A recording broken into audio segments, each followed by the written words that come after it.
Hello! Nandito na naman ako, nagpapaliwanag sa presinto kasi medyo na-trigger ako. May nabasa akong post na nagsasabi na wala daw korupsyon sa Congress nung panahon ni Digong. Hindi daw tulad ngayon. Napaisip ako. Sabi ko, oo nga, wala kami masyadong pinuna na mga congressman noon kasi karamihan sa mga pinuna namin ay yung mga nasa executive. Doon mismo sa mga kalapit ni Digong. So, hindi ko ma-imagine paano masasabi na walang korupsyon noon. Pinagmayabang pa ni Duterte na whiff of corruption, hindi daw siya nagtotolerate. Binanggit niya noon na ang DPWH ay busog sa korupsyon. Meron din siyang binanggit na ilang cabinet secretaries niya ang finire niya dahil sa korupsyon. Pero, meron bang nakasuhan? Meron bang nakulong? Wala, di ba? So, ibig sabihin lang na tinolerate niya lahat ng nangyayari noon. Parang doon na institutionalize yung paggamit sa COA para pagtakpan yung mga kalokohan na ginagawa ng mga opisyal. Nagkaroon na ng sistema, yun ngayon ang nadala sa bagong administrasyon. Kumbaga, systems were in place, systems for corruption were in place, and it was easily adapted. Pero kung tutuusin, nung time ni Duterte, doon nangyari yun.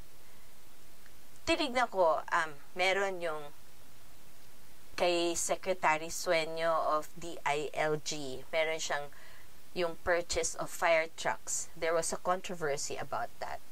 There was Wanda Tulfo of tourism for conflict of interest. Tapos, of course, who would forget Faildon with his shabu shipment. And then there was La Peña also of customs and later of TESDA. Yung magnetic lifter na may shabu na pinagtanggol ni Duterte, sinabi, nakalusot lang sa kanya. Of course, there was Duque of health with 15 billion of PhilHealth funds. Tapos, andito pa si the infamous Michael Yang na involved din sa Pharmally scam. Meron pa si Peter Lavinia na involved doon sa cuts or kickbacks. Ewan ko kung ilan pa doon ang hindi ko na maalala. Pero masasabi natin na dahil members sila ng cabinet, 'di ba? Hindi ba mukhang centralized 'yun? Kasi kung ngayon sinasabi nila, hindi naman makakagalaw 'yan kung hindi alam ng ulo. Now they're talking about congressmen or representatives na hindi makakagalaw ng ganyan kung hindi alam ni Marcos. Pero tandaan natin, legislative yon, executive, hiwalay.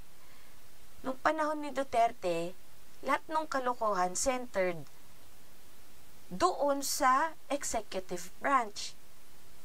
Yun pa lang yung mga naaalala ko. Pero there are two notable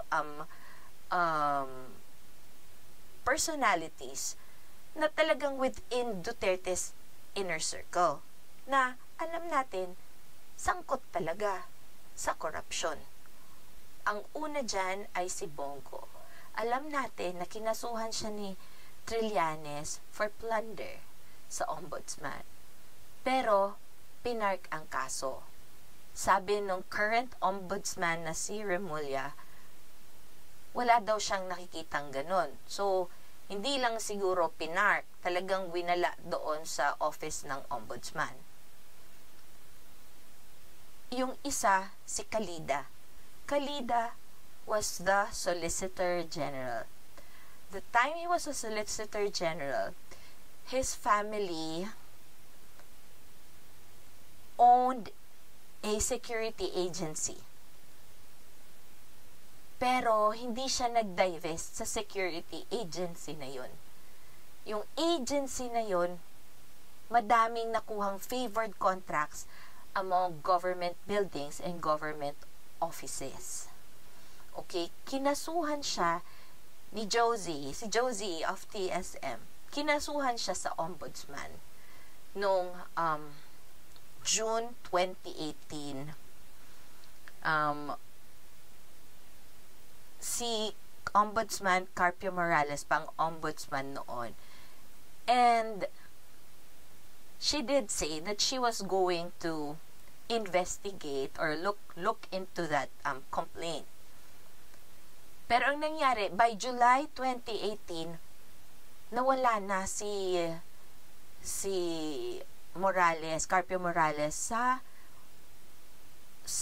gobyerno, nag-retire na siya. So, ang pumalit doon, yun na, si Martires, yung glorified parking chief, kasi pinapark nga niya yung mga kaso. Tapos hindi na natin narinig ang tungkol doon sa kasong yun. So, nag-uusap nga kami ni Josie. So, sabi ni Josie na it's about time na i-follow up na yun. Kasi tulad kay Trillanes, nag-file siya against Bongo, pero pinatulog lang yung kaso, walang pumansin, winala. Hindi natin alam kung yung final ni Josie, winala din. So, ifa-follow up niya yun. Kasi yun ang sinasabi natin na hindi pwede na dahil lang wala na sa pwesto, ay hindi nakakasuhan. Diba? Kailangan ifa-follow up natin. Kasi ganun ang pananagutan. Hindi yun, when we hold someone accountable, we can't just write it off the moment they're not in office anymore.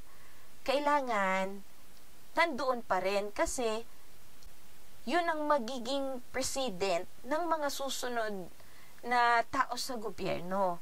Hanggang walang ganon, walang maleleksyonan. So, doon sa nagsabi na walang korupsyon nung time ni Duterte at natatakot daw sila gumawa ng kalokohan nung panahon ni Duterte, the examples I showed you today tell you na centralized ang corruption. And yun, nakasenter doon mismo kay Duterte. Diba?